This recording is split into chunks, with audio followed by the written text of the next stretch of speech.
नमस्कार दोस्तों, कैसे हैं आप सभी। उम्मीद करता हूँ काफ़ी अच्छी होंगी। एक बार फिर से आप सभी के सामने दोस्तों राजस्थान जीके में राजस्थान हिस्ट्री इतिहास का पार्ट हम डिस्कस करेंगे। कल हमने अजमेर के चौहान पढ़ा था और आज हम रणथंभौर और जालौर के चौहान वंश दोस्तों डिस्कस करने वाले हैं। Specially high court LDC video first grade second grade सभी के लिए दोस्तों ये क्लास है उपयोगी साबित होने वाली है। यानी एक टेस्ट सीरीज नहीं है, इसके अंदर दोस्तों चीज़ें भी हम प्रत्येक क्वेश्चन के साथ रिलेटेड चीज़ें भी डिस्कस करें जिससे कि क्वेश्चन बाहर नहीं जाएगा। तो लाइक शेयर और सब्सक्राइब दोस्तों दबा के आपको करना है। चलिए शुरू करते हैं। पहला प्रश्न आपके सामने आ रहा है, जूम करते हैं कि हमीर देव का शासनकाल था। हमीर देव का शासनकाल आपसे पूछा है, तो पहले तो आपको ये ध्यान में होना चाहिए कि हमीर देव कौन था। ये हमीर देव कौन था? हमीर देव दोस्तों रणथंभौर दुर्ग का प्रसिद्ध और प्रतापी शासक था। हमीर देव रणथंभौर दुर्ग का प्रसिद्ध और प्रतापी शासक था। अगर इसका शासनकाल आपसे पूछे तो आपका उत्तर होना चाहिए 1282 से 1301 तक इसका शासनकाल दोस्तों रहा था। ठीक है। और हमीर देव की जो जानकारी जो मिलती है दोस्तों वो हमीर महाकाव्य, हमीर हट, हमीर रासों में दोस्तों देखने को मिलती है।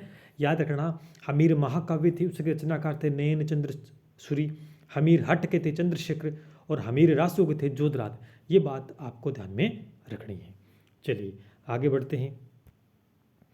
अगला क्वेश्चन है, क्या रणथंभौर दुर्ग को मुसलमानों के बाल के बराबर भी नहीं समझता, यह कथन किसका है? यह कथन किसका, ये आपको बताना है। बताइए, हमीर देव का है, जलालुद्दीन खिलजी का है या अलाउद्दीन खिलजी का, या किसी का नहीं है, ये आपको बताना है। यानी सीधी सी बात है, यह कथन जो बात है ये जलालुद्दीन खिलजी का है। क्यों?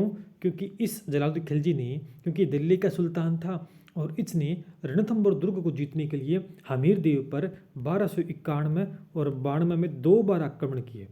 कितनी बार आक्रमण किए थे? 2 बार आक्रमण किए थे। दोनों बार दोस्तों ऐसा फल रहा। इसी वजह से दोस्तों ये बात इसने बोली थी। अंततः इसने जाइना का दुर्ग दोस्तों जीता था। जाइना का दुर्ग इसने जीता था। ठीक, चलिए आगे बढ़ते हैं। अगला प्रश्न है,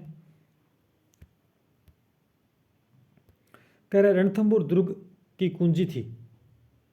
बताइए, रणथंभौर दुर्ग की कुंजी थी। तो रणथंभौर दुर्ग की कुंजी दोस्तों जाइना का दुर्ग थी। जाइना के दुर्ग को रणथंभौर की कुंजी या प्रवेश द्वार भी दोस्तों बोलते थे। क्या बोलते हैं?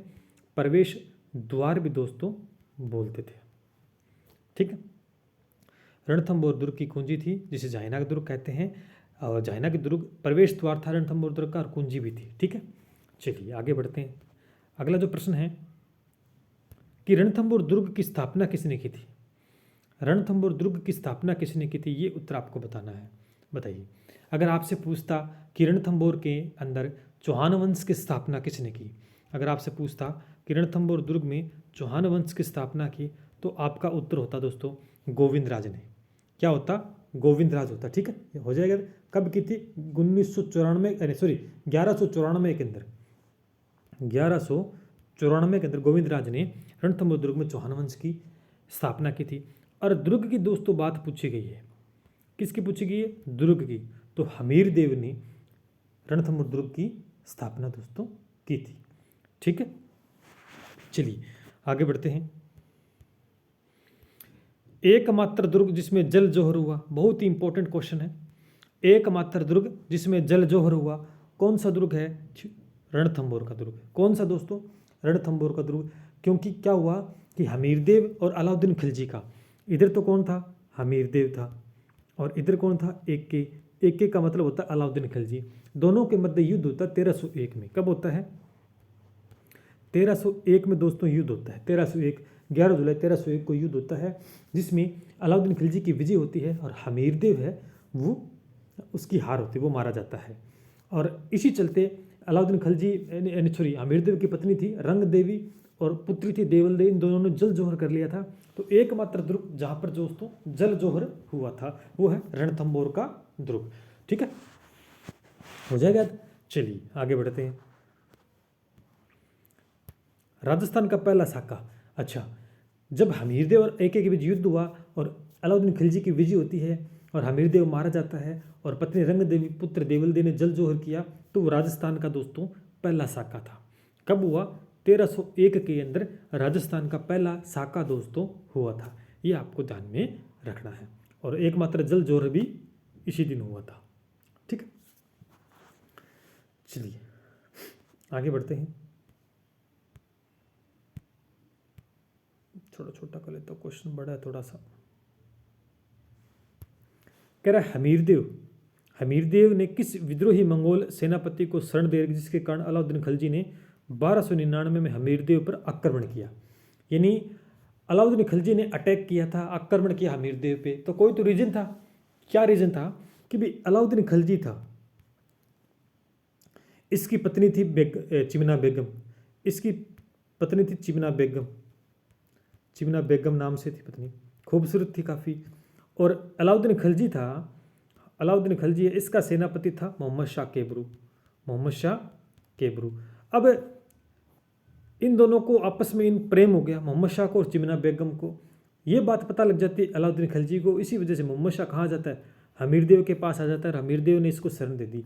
जब हमीरदेव को पता लगता है कि इस प्रकार से कांड करके आया है, तो हमीरदेव बड़ा खुश हुआ और उसने उसको शरण भी दे दी थी। इसी वजह से अलाउद्दीन खिलजी ने इसके ऊपर अटैक किया था। तो उत्तर क्या हो जाएगा, बी ऑप्शन, मोहम्मद शाह केबरू। ठीक है, हो जाएगा। चलिए, यह मंगोल सेनापति था, इसका विद्रोही मंगोल सेनापति बन गया था बाद में। चलिए आगे बढ़ते हैं। कह रहा कि आज कुर्फ का गढ़ इस्लाम का घर हो गया, यह बात किसके लिए कही गई है? यह बात किसके लिए, अलाउद्दीन खिलजी या हमीरदेव, ये दोनों के लिए या दोनों के लिए नहीं? तो यह बात दोस्तों अलाउद्दीन खिलजी के लिए बोली गई है कि आज कुर्फ का गढ़ है वो इस्लाम का घर हो गया है। ठीक है, और कई बार दोनों के लिए भी मान सकते हैं वैसे तो, लेकिन ऑप्शन पेपर में तो आपको ऐसा देखने को नहीं मिलेगा। अलाउद्दीन खिलजी आ जाए तो अलाउद्दीन खिलजी करना है, और दोनों आ जाए तो दोनों ही करना। वैसे अलाउद्दीन खिलजी के लिए दोस्तों ये बात बोली गई है। ठीक है ना, आज कुर्फ का गढ़ इस्लाम का घर हो गया बात कही थी। ठीक है, किसने कही थी? अमीर खुसरो ने कही थी, जो कि AK का दरबारी कवि दोस्तों था। अगला प्रश्न, कर अमीर देव ने अपने जीवन में कितने युद्ध लड़े? हमीर देव था, ये बड़ा प्रतापी था, खतरनाक आदमी था, ये भी हार मानने वालों में से नहीं था।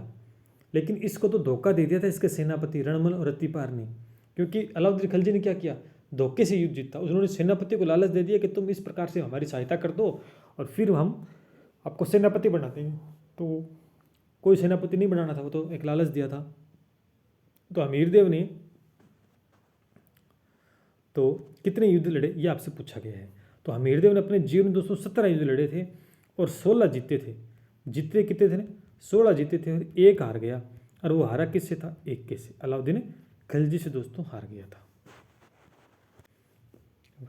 वो भी धोखे से हार गया था, वरना यह हारता नहीं। खतरनाक ये भी था। हमीरदेव ने 17 युद्ध लड़े, 16 जीते और एक हार गया अलाउद्दीन खिलजी से। अगला प्रश्न है, कतरिया तेल हमीर हट चढ़े न दूजी बार। यह पंक्ति किसके लिए है? ये हमीरदेव के लिए है। किसके लिए दोस्तों? हमीरदेव के लिए प्रसिद्ध पंक्ति है कि त्रिया तेल हमीर हट चढ़े न दूजी बार। क्योंकि ये भी बड़ा प्रतापी शासक था, खतरनाक था, इसलिए पंक्ति इसके लिए बोली गई। आगे बढ़ते हैं। अब ये हमने पढ़ा अब तक रणथंभौर के चौहान, उसके अंदर हमने क्वेश्चंस देखे, देखो किस प्रकार के प्रश्न बनते हैं। अब आता अपना जालोर के चौहान। तो जालोर चौहान की नींव डाली किसने डाली? जालोर चौहान की नींव किसने डाली थी? ये प्रश्न आपका है और उत्तर आपको बताना है। क्या होगा, कब डाली? पहले तो मैं 1182 के अंदर डाली थी, ये बता देता हूँ। जालोर में चौहान वंश की नींव 1182 में कीर्तिपाल ने डाली थी। किसने डाली थी? कीर्तिपाल ने डाली थी। और इसे हम कीतु के नाम से भी जानते हैं। कीतु की उपाधि भी दोस्तों इनको प्रदान थी। कीतु का मतलब होता है एक महान राजा। क्या होता है? एक महान राजा। ठीक है। और जालोर का प्रसिद्ध शासक कौन था? प्रसिद्ध शासक कानड़देव था। जालोर का प्रसिद्ध शासक कौन बना? कानड़देव। ठीक है, आगे बढ़ते हैं। क्वेश्चन भी मैंने लिखे कि जालोर का प्रसिद्ध शासक था।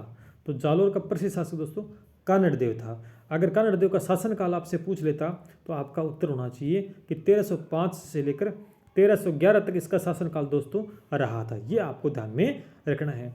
और कानड़देव की जो जानकारी मिलती है वो कानड़देव प्रबंधन में दोस्तों देखने को मिलती है। ठीक है, चलिए आगे बढ़ते हैं। इसी के साथ अगला जो प्रश्न है आपके सामने है, कह रहा है कि मुँह नॉर्थ नैन्सी को राजस्थान का अबुल फजल की उपाधि किसने प्रदान की थी? यानी राजपुताने का अबुल फजल दोस्तों कहा जाता था मोहन नरसिंह को। यह उपाधि किसने दी थी? अच्छा और वेरी इंपॉर्टेंट प्रश्न है। यह उपाधि दोस्तों ने मुंशी देव प्रसाद ने दी थी। ये मुंशी देव प्रसाद वही हैं जिन्होंने मत्स्य संघ नाम रखा था। हमने मत्स्य संघ एकीकरण में पढ़ा था ना, एकीकरण मत्स्य संघ, उसमें इन्होंने नाम रखा था।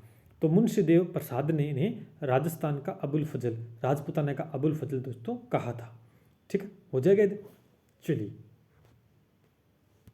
अगला प्रश्न है कि मारवाड़ राजाओं की शरण स्थली रहा है, कि मारवाड़ राजाओं की शरण स्थली कौन सा दुर्ग रहा है? बहुत ही अच्छा प्रश्न है। तो आपका उत्तर इस समय दोस्तों होना चाहिए, कौन सा दुर्ग होगा? शिवाना का दुर्ग। क्या होगा? शिवाना का दुर्ग होगा। ठीक है, जालोर दुर्ग की कुंजी थी। ये जालोर दुर्ग की क्या थी? कुंजी थी। जिस प्रकार रणथंभौर दुर्ग की कौन थी? झाइना का दुर्ग। उसी प्रकार से जालोर दुर्ग की कुंजी क्या थी? सिवाना का दुर्ग थी। ठीक है, और जालोर दुर्ग को हम स्वर्ण, सोनगढ़ या स्वर्णगिरी भी दोस्तों हमें बोलते हैं। हो जाएगा। चलिए आगे बढ़ते हैं। कह रहा कि सिवाना का दुर्ग था, उसके दुर्ग से रक्षक के नाम आपको बताने इंपॉर्टेंट है, पूछता बहुत बार। तो शीतल देव थे या सोमदेव थे या दोनों थे या कोई नहीं? बताओ क्या उत्तर होगा, बताइए। इसका उत्तर होगा दोनों, यानी शीतल देव, सोमदेव, ये दोनों दुर्ग रक्षक थे सिवाना के दुर्ग के। अगला प्रश्न है, कह रहा कि अलाउद्दीन खिलजी यानी AK का प्रथम जालोर दुर्ग अभियान था। बताइए, अलाउद्दीन खिलजी ने प्रथम जालोर अभियान अटैक किया सिवाना दुर्ग के ऊपर, तो कब किया? ये आपका उत्तर आपको होना चाहिए। क्या होगा उत्तर? 1308 के अंदर। कब किया? 1308 में चढ़ाई दोस्तों की थी। चलिए आगे बढ़ते हैं।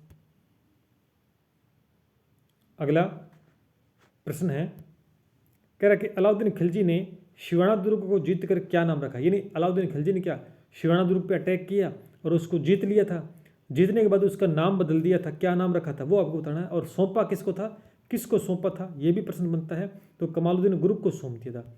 कमालुद्दीन गुर्ग को तो सौंप दिया था और नाम रखा था खेराबाद। क्या नाम रख दिया था? खेराबाद दोस्तों नाम है रख दिया था। ठीक है, और यही अलाउद्दीन खिलजी ने क्या किया? अलाउद्दीन खिलजी ने धोखे से इसी युद्ध को जीता था। इसका एक राज, सिवाना दुर्ग का एक राजद्रोही था बावला, उसको बोला कि कुंड में गोरक्त मिला दे जिससे सैनिक पानी नहीं पी सकते ना। इसी वजह से दोस्तों ये सिवाना का दुर्ग ने जीता था, धोखेबाजी से जीत लिया था। अगला प्रश्न, अगला है, क्वेश्चन मैंने बना रखा है। क्वेश्चन क्या है कि किस राजद्रोही ने सिवाना दुर्ग में आक्रमण करते समय अलाउद्दीन खिलजी की सहायता की थी? तो बावला नामक एक राजद्रोही था, उसने दोस्तों सहायता की थी। हो जाएगा याद। चलिए, और अच्छा, ये तो आपसे प्रश्न था कि सिवाना दुर्ग के आक्रमण करते समय। और दहिया राजपूत ये भी एक सेनापति था, इसने जालोर दुर्ग के अंदर धोखेबाजी की थी। जालोर दुर्ग जब जीत लेता है अलाउद्दीन खिलजी ठीक है, तो इसमें धोखाबाजी कौन करता है? दहिया राजपूत बिक्का। ये भी आपको ध्यान। सिवाना दुर्ग में कौन था? बावला, और जालोर दुर्ग में कौन था? दहिया राजपूत बिक्का। चलिए आगे बढ़ते हैं। अगला प्रश्न है कि अलाउद्दीन खिलजी ने जालोर दुर्ग को जीतकर क्या नाम रखा? जालोर दुर्ग को जीतकर इन्होंने जलालाबाद नाम रखा। क्या नाम रखा था? जलालाबाद दोस्तों रखा था। और 1311 के अंदर अटैक करता है और इसे जीतता है, क्योंकि सेनापति था, धोखा दे दिया। दहिया राजपूत बिक्का ने गुप्त मार्ग बता दिए थे इसको, किस प्रकार से तो अलाउद्दीन खिलजी ने जीत लिया था।